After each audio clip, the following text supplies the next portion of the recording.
everyone, I am Ifra. Hope you are doing well. तो start करते हैं आज का टॉपिक।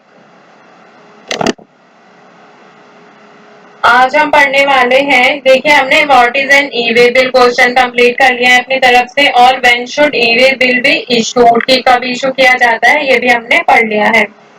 बट अभी इसमें थोड़ा सा टॉपिक रह गया था, when should be e way bill be issued, e way bill को कब इशू किया जाता है, थोड़ा सा रह गया था। तो यहाँ पर अपने थियोरेटिकल नोट्स पर वापस आते हैं।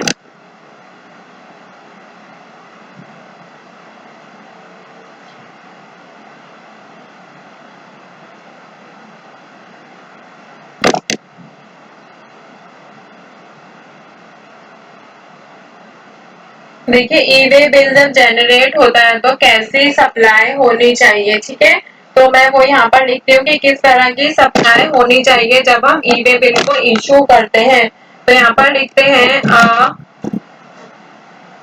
Supply made for consideration. Consideration से क्या मतलब है, payment.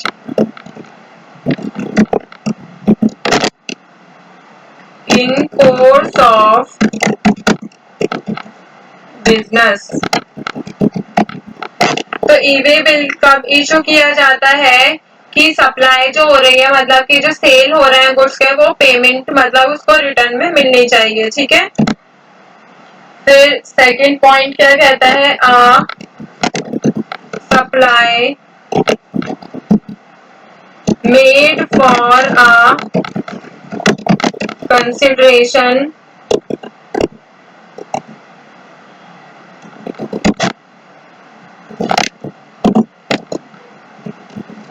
Payment which may not be in course of business। देखिए इसमें क्या कहा गया है, दोनों में डिफरेंस एक ही है। जो हमारी पेमेंट होगी, मतलब जो गुड्स भेजे जा रहे हैं उसकी जो पेमेंट होगी वो रिलेटेड किससे होनी चाहिए, बिजनेस से, व्यवसाय से रिलेटेड होनी चाहिए। और फिर क्या कहा गया है, supply made for a consideration payment which may not be in course of business.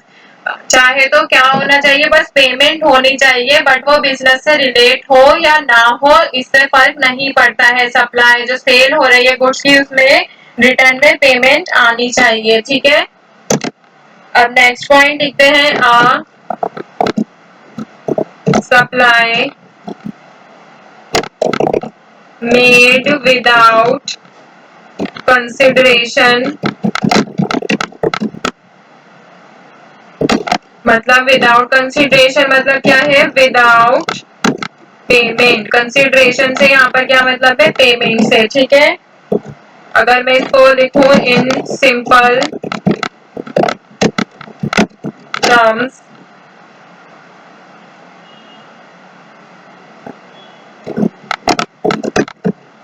Supply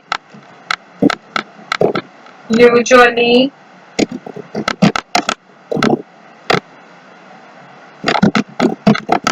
means तो देखिए आगे मैं क्या लिखने जा रही हूँ, इतना सारा ये क्या लिखा है मैंने, इसमें कुछ भी नहीं बताया। थर्ड पॉइंट में सिर्फ इतना लिखा है कि जो सप्लाई होगी अगर वो विदाउट पेमेंट होगी तो वो कैसी होगी। अभी मैं इनके तरीके लिखूंगी कि वो सप्लाई विदाउट पेमेंट कैसी हो सकती है। तो यहाँ पे लिखते हैं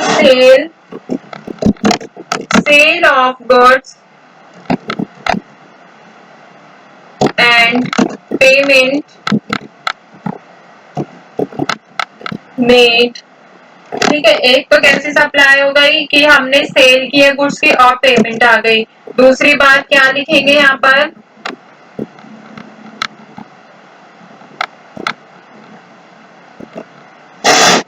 आगे लिखते हैं ट्रांसफर। ट्रांसफर से क्या मतलब है कि ब्रांच ट्रांसफर,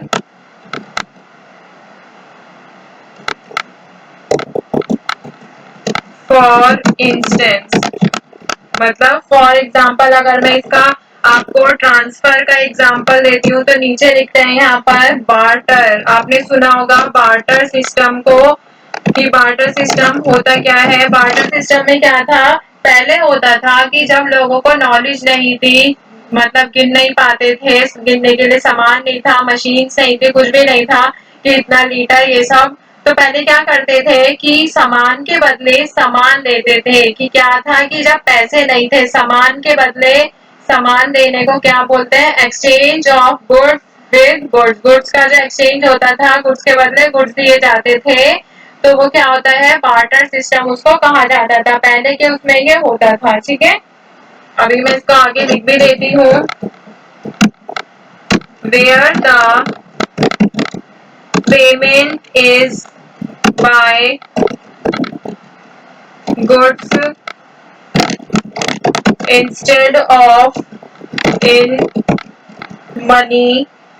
तो यहाँ पे क्या था, पेमेंट जो होती थी वो कैसे की जाती थी, बाय गुड्स। मैंने बताया ना, पैसों के बदले यहाँ पर क्या यूज किया जाता था, गुड्स को ही यूज किया जाता था। कि तुम एक कट्टे चावल ले लो, मुझे 1 किलो, या फिर आपके पास जितने आलू है वो मुझे दे दो। इस तरह से पहले काम चलता था।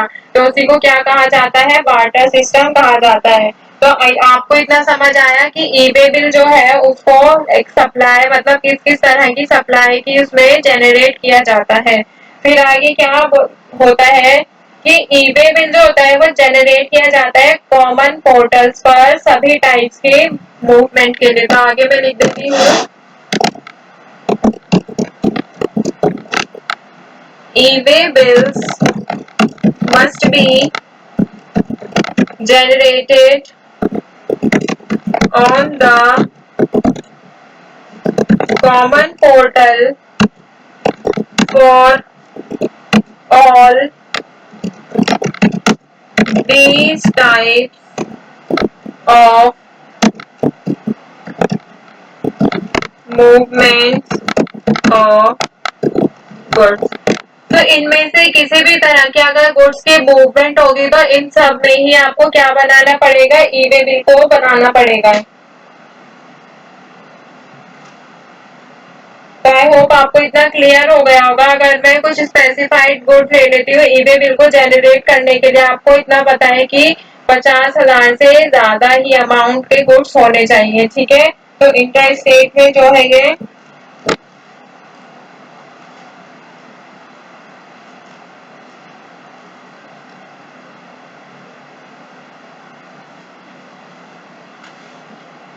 इंटर स्टेट में इसको क्या किया जाता है, interstate movement of goods by the principal to the job worker by principal registered job worker। मतलब कि इंटर स्टेट में जो, यहाँ पे मैं लिख भी देती हूँ, inter state transport of handicraft goods by a dealer exempted from GST registration. तो देखिए इसमें इंटर स्टेट ट्रांसपोर्ट जो होता है, ये बहुत इंपॉर्टेंट बात है कि कौन से गुड्स का जो हम मूवमेंट करते हैं, बट उसमें क्या होता है वो एग्जेम्प्टेड रहती है, मतलब कि हमें जीएसटी में उसको नहीं करना होता है रजिस्टर्ड। तो आपको इतना समझ आया है कौन से गुड्स को, हैंडीक्राफ्ट गुड्स को जो बायर डीलर की तरफ से क्या रहते हैं, एग्जेम्प्ट रहते हैं, मतलब कि उनका रजिस्ट्रेशन नहीं होता। आपको बताया था ना 0% जीएसटी लगता है जो एग्जेम्प्टेड गुड्स होते हैं। जैसे क्या था, शायद मिल्क था, ये सब आपको मैंने बहुत लिस्ट लिखवाई थी। उसी में क्या होता है कि हैंडीक्राफ्ट गुड्स जो होते हैं उसमें जो ट्रांसपोर्ट होता है इनका, वो डीलर बायर डीलर एग्जेम्प्टेड रहता है फ्रॉम जीएसटी रजिस्ट्रेशन। तो आई होप आपको अब बिल्कुल क्लियर हो गया होगा, ये वाला टॉपिक कंप्लीट हो गया है कि जीएसटी को इशू कब किया जाता है। आपको मैंने ये 3-4 पॉइंट्स पे दिखा दिया है कि किस तरह की आपको सेल से मतलब है इनका, कि ये जीएसटी में आपको ईवे बिल में रजिस्ट्रेशन करना पड़ेगा, ईवे बिल इशू करना होगा, कितना अमाउंट होना चाहिए, क्या एग्जेम्प्टेड रहता है जीएसटी रजिस्ट्रेशन से। तो टॉपिक ये वाला तो कंप्लीट हो गया है कि जीएसटी क्या होता है और कब इशू होता है और कौन इशू करता है। तो कौन इशू में अभी हमने छोटा सा देखा था किस तरह से कि वैसे तो सप्लायर इशू करता है, बट अगर वो चाहे तो क्या कर सकता है, अगर ज्यादा इंपॉर्टेंट है तो ट्रांसपोर्टर भी इशू कर सकता है और रिसीवर भी। बट जो मेन पर्सन है वो किस तरह के होते हैं, किस तरह से उनको कैटेगराइज किया गया है, इसको नेक्स्ट सेशन में देखेंगे। तो मिलते हैं, stay tuned and thank you.